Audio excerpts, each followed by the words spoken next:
আইসিসির জরিমানার কবলে ওয়েস্ট ইন্ডিজ।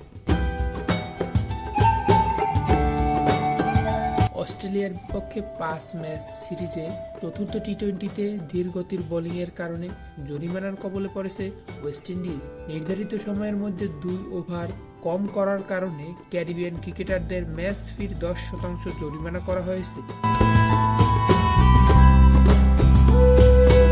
এক বিবৃতিতে কথা জানিয়েছে বিশ্ব ক্রিকেটের প্রধান নিয়ন্ত্রণ সংস্থা আন্তর্জাতিক ক্রিকেট কাউন্সিল আইসিসি। আইসিসির আচরণবিধির 2.22 ধারা অনুযায়ী নির্ধারিত সময়ের মধ্যে প্রতি ওভার কম করার জন্য ম্যাচ ফির 5% জরিমানা করা হয়। ওই ম্যাচে নির্ধারিত সময়ের মধ্যে 2 ওভার কম করেছে ওয়েস্ট ইন্ডিজ, এজন্য ম্যাচ ফির 10% জরিমানা করা হয়েছে। আইসিসি ম্যাচ অফিসিয়ালদের শাস্তি মেনে নেয় ওয়েস্ট ইন্ডিজ অধিনায়ক শাই হোপ, তাই আনুষ্ঠানিক শুনানির প্রয়োজন পড়েনি।